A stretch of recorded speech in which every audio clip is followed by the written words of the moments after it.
রুটিটা কিভাবে বানায় এটা একটু বলি। সিম্পলি এটা প্রসেস করে আপনার ঘি, তারপর কনডেন্স মিল্ক এগুলো দিয়ে তারপরে পরে।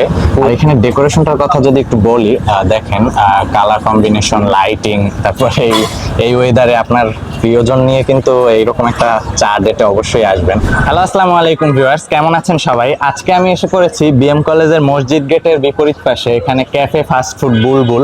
এই ক্যাফেটা অনেকেই চেনেন হয়তো। এখানে ভাইরাল একটা মালাই চা আছে আর একটা পোড়া রুটি আছে। তো এই জিনিসটা আমি ট্রাই করতে আজকে আসছি। তো দেখা যাক এটা টেস্টটা কেমন হয়, আপনাদের সাথে শেয়ার করি। আসুন।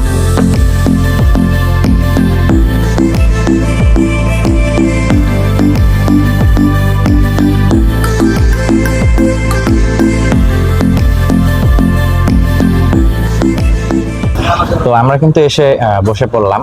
চাটা আপনার সিম্পলি মালাই চা 20 টাকা। রুটিটা কিভাবে বানায় এটা একটু বলি।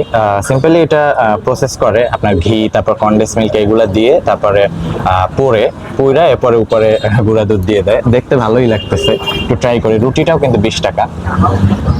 ডেকোরেশনটা আমার কাছে ভালোই এস্থেটিক লাগতেছে, মানে ছোট্ট একটু জায়গার ভিতর অনেক সুন্দর করে করছে। একটু ট্রাই করি। বিসমিল্লাহ। চা তো আমরা সচরাচর খাই, রুটিটা আমার কাছে অনেক ভালোই লাগতেছে, আলাদা একটু ট্রাই করি। বলতে পারেন ছোট্ট একটু রুটি 20 টাকা কেন, আমি কিন্তু প্রসেসিং বলছি, অনেক সুন্দর করে প্রসেস করে। চাটাও একটু আলাদা ট্রাই করি।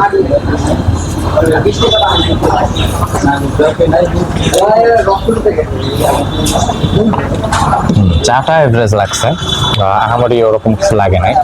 যাক, রুটিটা আমার কাছে অনেক ভালো লাগছে। পোড়া রুটি যেহেতু অনেক ভাইরাল চলতেছে, আপনারা আইসা অবশ্যই ট্রাই করতে পারেন। আর ভিডিওটা এটুকুই। আর এটার ওপেনিং টাইম হইলো আপনার এখানে দেয়া আছে।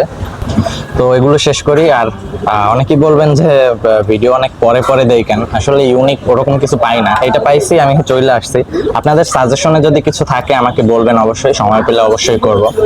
তো সবাই আমার জন্য দোয়া করেন, পেজে লাইক করে ফলো করে রাখেন। আসসালামু আলাইকুম।